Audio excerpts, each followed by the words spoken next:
परम स्नेही मित्रों,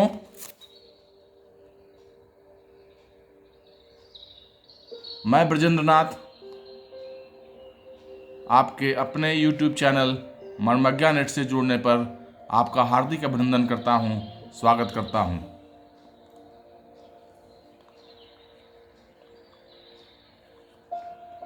विगत 19 जनवरी को मारुति सत्संग मंडल पुणे के तत्वावधान में आयोजित वेबिनार से डॉक्टर राधा बाबू के आमंत्रण पर जुड़ने का सुअवसर मुझे प्राप्त हुआ। आज की सामयिक उथल पुथल से हटकर श्रीमद् भगवद गीता में वर्णित निष्काम कर्म योग के बारे में सरल बोधगम्य भाषा में सुनना नवजीवन के संचार जैसा लगा। आइए तस्वीरों की गैलरी से गुजरते हुए सुनते हैं डॉक्टर राधा बाबू द्वारा निष्काम कर्म योग की व्याख्या का ऑडियो और मेरे द्वारा सुनाई गई माँ और शिशु के बीच की अलिखित प्रेम की भाषा पर आधारित मेरी कविता का ऑडियो और वीडियो। आप इस तस्वीर में देख रहे हैं मारुति सत्संग मंडल पुणे के तत्वावधान में आयोजित 19 जनवरी के वेबिनार की झलक।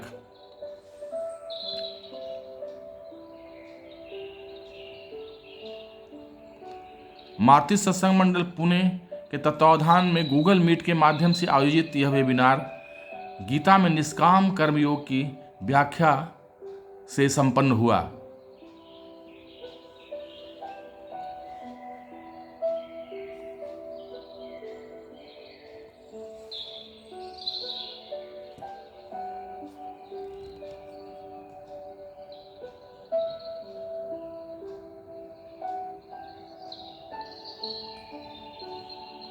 आइए तस्वीरों के माध्यम से आगे बढ़ते हैं।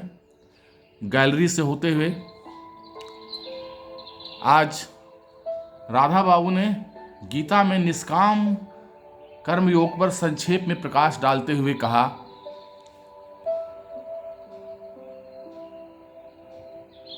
हमारे भाव का काम निष्काम होते हैं, कर्म से काम निष्काम नहीं होता है। इस चीज को समझने की जरूरत है। हम भ्रांति बस ये समझ लेते हैं कि कर्म से काम निष्काम होता है। नहीं, कर्म से काम निष्काम नहीं होता। एक आदमी हरिजन की बस्ती में जाकर वस्त्र देता है, कंबल बांटता है, गाड़ी में अखबार देते हैं, अखबार में बहुत फोटो आ रहा है। एक आदमी हरिजन की बस्ती में जाकर घर बनवाता है। कोई संत है जाकर हनुमान साहब पोदार हरिजन की बस्ती में गरीबों के यहाँ कंबल बंटवाते थे रात में, और अपने ड्राइवर से कहा था कि किसी को बताना नहीं, कम से कम तब तक नहीं बताना जब तक मेरा जीवन है। उनके ड्राइवर ने उनके मृत्यु के बाद ब्रह्मलीन होने के बाद ये कहानी कही थी। अब देखो, उनके वे सारे कर्म निष्काम हो गए। क्यों? उनके मन में ये भाव था ये गरीब है, इनको देना है। लेकिन हम जब जाते हैं कंबल बांटने तो फोटो खिंचवा कर अखबार में देते हैं कि लोग जाने हम एमएलए हैं, हमको वोट मिलेगा। कर्म एक ही है, कंबल बांटना। श्री हनुमान साहब पोदार जी के लिए वो कर्म निष्काम हो गया, हमारे लिए सकाम हो गया। समझ रहे हैं कि नहीं? यही है, कर्म एक ही है, कर्म सकाम निष्काम नहीं है। कर्म तो कंबल बांटना ही है। हमारे भाव के कारण हनुमान प्रसाद पोदार द्वारा किए गए कर्म निष्काम कर्म हो गए और हमारे द्वारा किया गया कर्म सकाम कर्म हो गया। हमारे कर्म का फल गर्हित होगा और उनके कर्म का फल उत्तम होगा। निष्काम कर्म करने वाले का फल हमेशा उत्तम होता है। डॉक्टर राधा बाबू ने आगे कहा कि अगर निष्काम कर्म करने में सफल नहीं हो तो सारे कर्म प्रभु को समर्पित कर दो।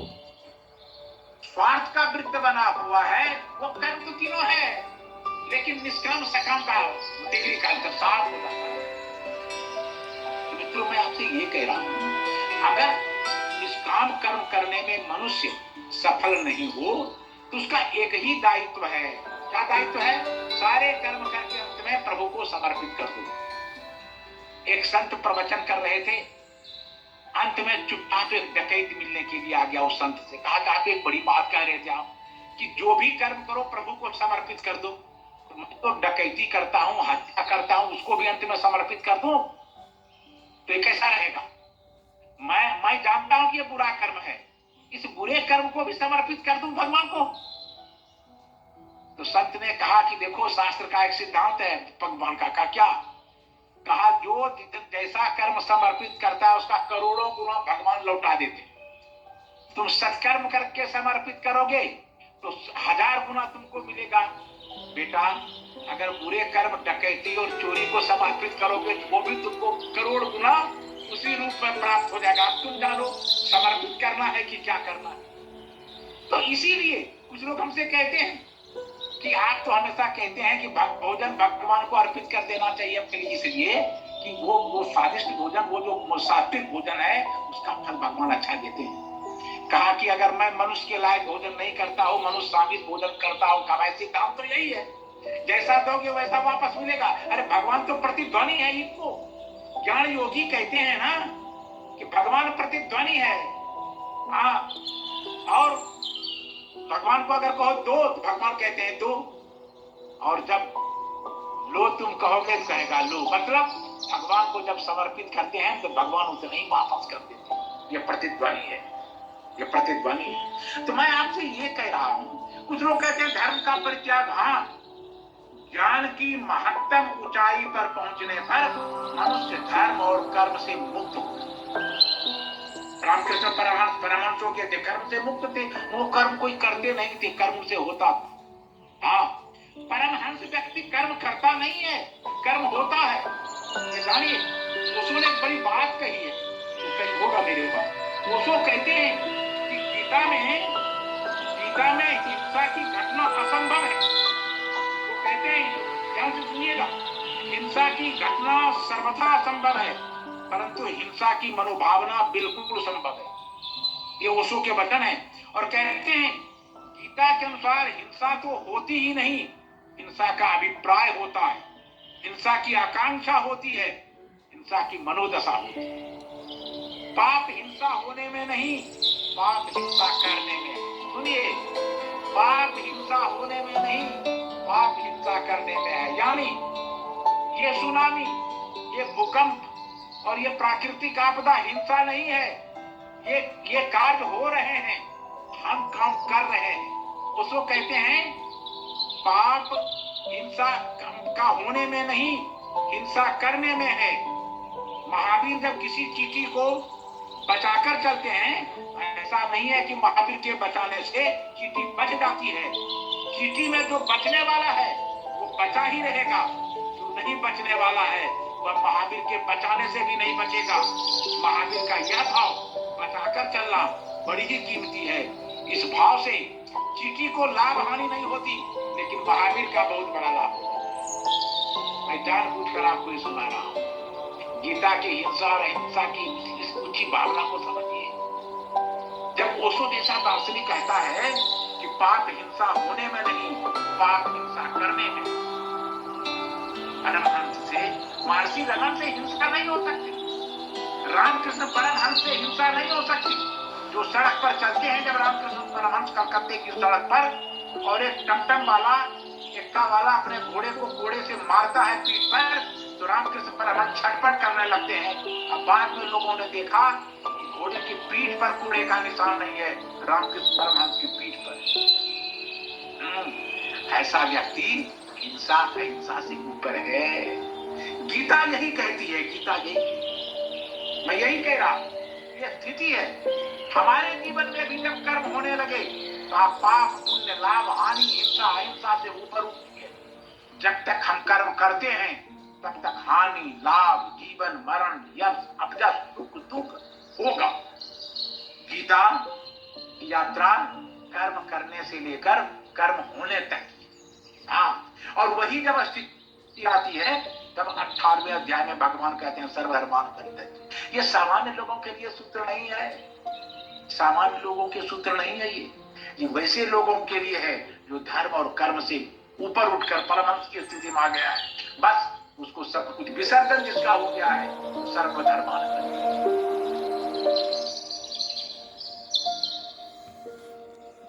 उन्होंने आगे कहा कि सारे कर्म प्रभु को समर्पित कर दो। सुनिए उनकी बातें। गीता में 3 योग है, कर्म योग, भक्ति योग, ज्ञान योग। गीता का प्रथम अध्याय कर्म योग, गीता का द्वितीय अध्याय 7वें से 12वें अध्याय तक ये भक्ति योग है। 13वें से 18वें अध्याय तक ज्ञान योग है। इसमें थोड़ा भी जिसको थोड़ी भी समझ जिसमें आ जाए, कर्म करने का बोझ जिसके भीतर उतर जाए, फिर क्या कहना है साहब। और मैं फिर कह दूं कि ये जो गीता का तीनों है, कर्म योग में सेवा प्रधान है और इसमें ममता का त्याग होता है। ज्ञान योग में त्याग प्रधान है, इसमें अहंता का त्याग होता है। भक्ति योग में प्रेम प्रधान है और इसमें समर्पण करना पड़ता है। एक में करना प्रधान है, कर्म में करना प्रधान है, ज्ञान में जानना प्रधान है, भक्ति में मानना प्रधान है। इसी तीनों पर चर्चा चल रही है। इसी प्रसंग को हम आगे बढ़ाएंगे।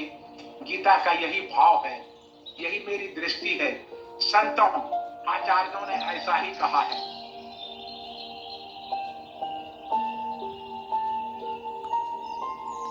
उन्होंने गीता में वर्णित कर्म योग, ज्ञान योग और भक्ति योग के बारे में विशेष क्या कहा, सुने।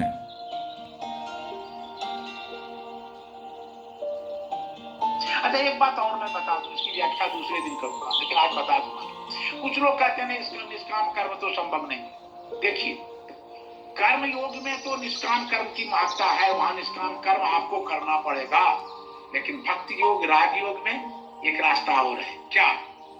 आप जो भी कर्म करें ना, वो सारे कर्म अंत में प्रभु को समर्पित कर दें। हाँ, वह जो या तो कर्म निष्काम कर्म करो, या कर्म जो है प्रभु को अंत में समर्पित करो। ये मैं बार बार अपने सत्संग में कहता हूँ। देखते हैं ना, आपके वहां घर में पंडित जी हवन करते हैं तो ओम प्रजापते स्वाहा, घर कहते हैं ममा, ये मेरा नहीं है, वही समर्पण है, वही समर्पण है। अरे शूर्पणखा ने रावण से कहा था, हे रावण सुनो, राजनीति बिनु धन बिनु धर्म, हरि ही समर्पिय बिनु सत्कर्म। आपके जीवन के सारे सत्कर्म तब तक फलित नहीं होंगे।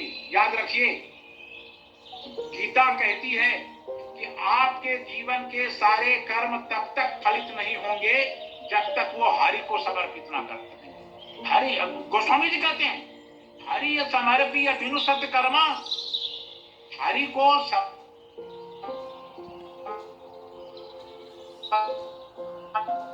आपके कर्म निष्फल हो जाएंगे। तो गीता के अनुसार यही दो तत्व तो हैं विचारणीय, यही दो तत्व विचारणीय है। पहला ये तत्व है, या तो आप अगर क्षमतावान हैं तो आप निष्काम कर्म कीजिए। मैं उदाहरण दे रहा था ना आपको कि कर्म जो है वो सकाम निष्काम नहीं होता, कर्ता सकाम निष्काम होता।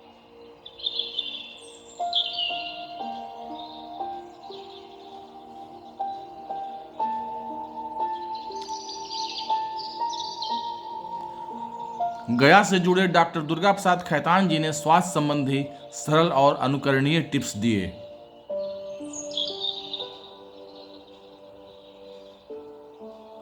इस वेबिनार में भाग लेते हुए आप मेरी तस्वीर देख रहे हैं और डॉक्टर राधा बाबू द्वारा कविता सुनाने के लिए मुझे अनुरोध करना, उसका ऑडियो आप सुने। अब मैं डॉक्टर ब्रजेंद्र नाथ मिश्र जी से आग्रह करता हूँ, वो अपनी कविता सुना। डॉक्टर ब्रजेंद्र नाथ मिश्रा जी कविता। हाँ,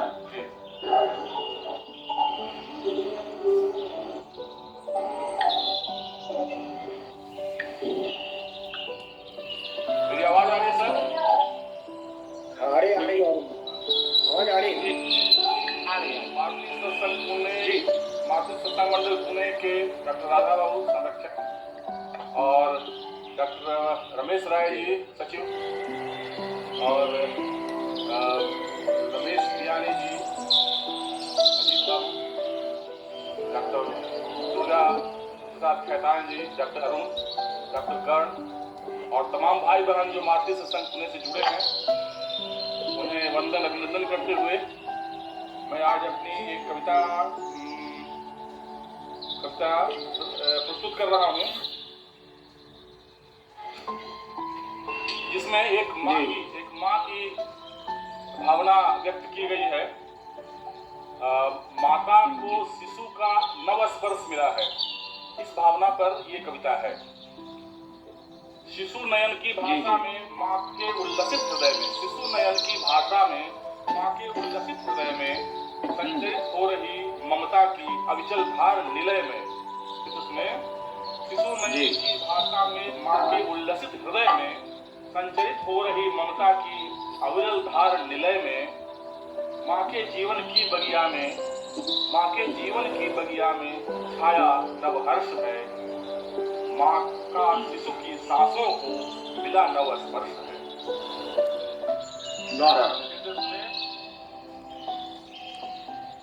मेरे द्वारा सुनाई गई कविता का बाकी अंश मेरे वीडियो में देखेंगे।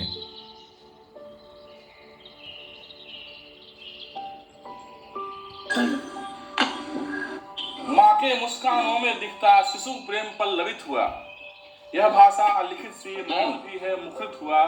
माँ के मुस्कानों में दिखता शिशु प्रेम पल्लवित हुआ। पुष्प खिला सुंदर सर्वत्र आंगन में उत्कर्ष है। माँ का शिशु की सांसों को मिला नव स्पर्श है। माँ को शिशु की सांसों का मिला नव स्पर्श है। बहुत बढ़िया, बहुत बढ़िया। अब देखिए, बालक माँ की पढ़ लेता प्यार ममत्व की भाषा को। बालक माँ की पढ़ लेता प्यार ममत्व की भाषा को। आनंद पर छाई विश्रांति थकान और निराशा को। बालक माँ के चेहरे की भाषा पढ़ लेता है, उसके हाव भाव को समझ लेता है। तो बालक माँ की पढ़ लेता प्यार ममत्व की भाषा को। आनंद पर छाई विश्रांति थकान और निराशा को। माँ के दुलार में ही हमारे जीवन का अर्श है। अर्श माने आसमान। माँ के दुलार में ही हमारे जीवन का अर्श है। माँ का शिशु की सांसों को मिला नव स्पर्श है। माँ को शिशु की सांसों का मिला नव स्पर्श है। कितना सुकून है माँ के, कितना सुकून है माँ के आंचल में बीते बचपन। कितना सुकून है माँ के आंचल में बीते बचपन। माँ तेरी ममता से सिंचित हो मेरे प्राणों का पोषण। कितना सुकून है माँ के आंचल में बीते बचपन। माँ तेरी ममता से सिंचित हो मेरे प्राणों का पोषण। शिशु के सुदृढ़ आलय का माँ ही तो फर्श है। शिशु के सुदृढ़ आलय का माँ ही तो फर्श है। माँ का शिशु की सांसों को मिला नव स्पर्श है। माँ को शिशु की सांसों का मिला नव स्पर्श है। और अंतिम बंद है, माँ मेरे तू रहती पास, स्नेह की देती शीतल छाँव। माँ मेरे तू रहती पास, स्नेह की देती शीतल। अगले मंगलवार को फिर आपको सुनना चाहेंगे लोग।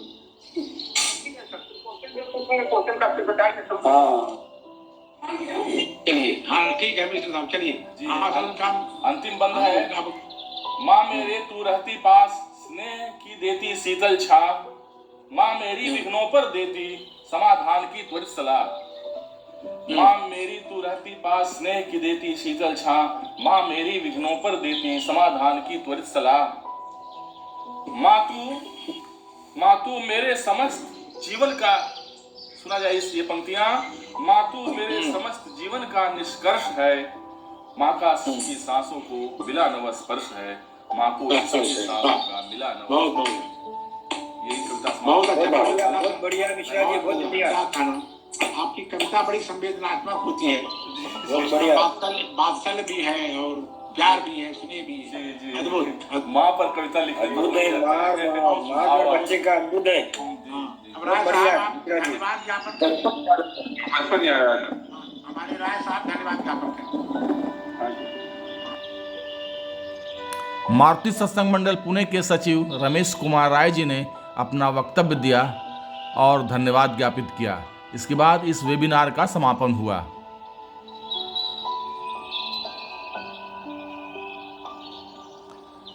मेरी अन्य कविताएं मेरी कविता संग्रह कौंध को अमेजन किंडल के दिए गए लिंक से डाउनलोड कर पढ़ें और अपने विचारों से अवगत कराएं। मेरे इस चैनल को सब्सक्राइब करें, बस इतना सा अनुरोध है। लाइक और शेयर करें और बेल आइकन अवश्य दबा दें ताकि कोई नया वीडियो अपलोड होने पर उसकी सूचना आपको मिल जाए। धन्यवाद, बहुत बहुत धन्यवाद। मिलते हैं फिर एक नई कविता के साथ या नई कहानी के ऑडियो वीडियो के साथ। धन्यवाद, बहुत बहुत धन्यवाद।